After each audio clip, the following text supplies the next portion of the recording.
I couldn't get a job, and I went to job sessions with the unemployment people. One day they said, oh yes, we've got a social, I forget how it was couched, but it was social care support or something of that sort. And they said, well, you can go to here in Crawley, there in Burgess Hill, there in, or Heatherley, Cheshire home. Oh yes, Cheshire. Bing, Cheshire. VC, OM, DSO, all this. I thought, this is 1950s schoolboy, you see. In the 50s, when I read comics, Leonard Cheshire, everybody knew who Leonard Cheshire was. And Stan Hollis and Guy Gibson and all these people, everybody knew, because most of the adult world had been through the Second World War, and they knew of these people because they were famous.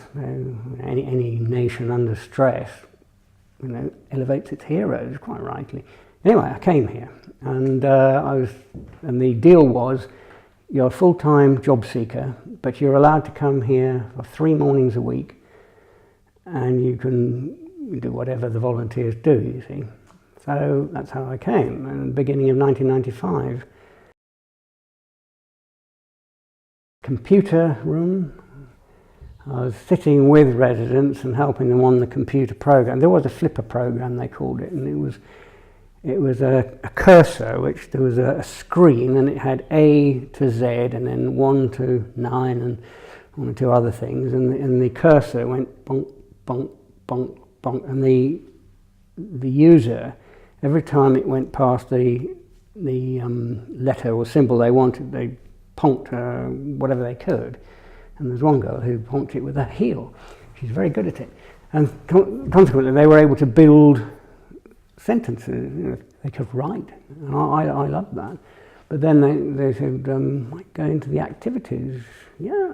So I used to go and help with the art classes. The first thing I wondered when I'd been here a few hours, I thought, where are all the retired RAF officers?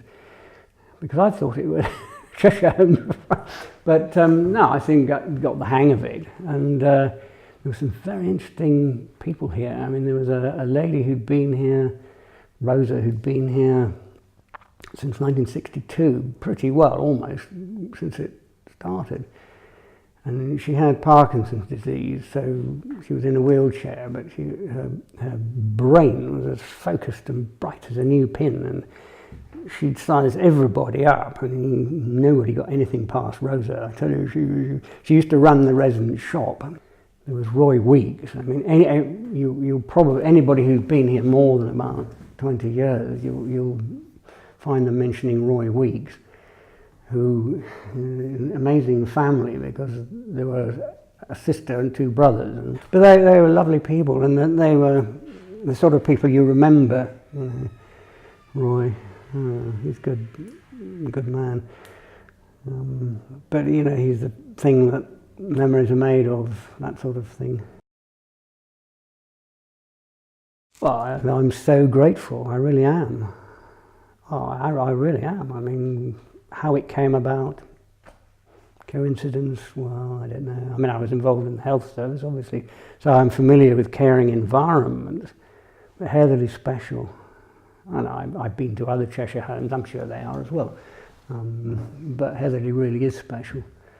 I know that from having been here. I mean, I'm so thankful to these folk here, particularly the residents who are so cheerful. And when I think through it, and I've known some wonderful people, I mean Frances Lynn comes to mind. I mean, Pam Farrell is obviously one. Frances Lynn is another. She was the housekeeper here. And I remember her so well, because she was one of the sort of people that you always remember. Always be grateful for the fact that you worked with her.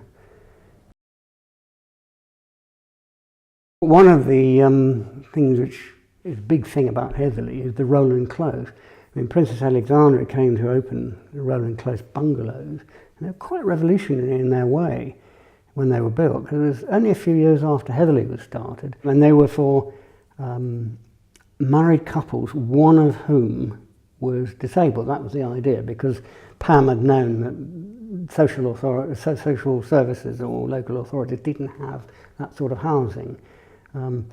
But as time went on, I think it was about turn of the century, they did start to, and there was a bungalow became available in the sense that it was empty and no one wanted it. And Teresa came to her and said, "Mrs. Old, I'd like to go in there." So Liz, I mean, I wasn't in on it, but she obviously thought, well, very disabled lady, I mean, how would she cope in there? But we were proved wrong, as it were, and triumphantly proved wrong. And so that's why there are half a dozen of our residents over there at the moment, having a fuller life because they have their own place and they can influence how it's furnished and what they do and all that sort of thing. And that, I think, was a great move. For Heatherley, I think it was a good piece of progress, as it were.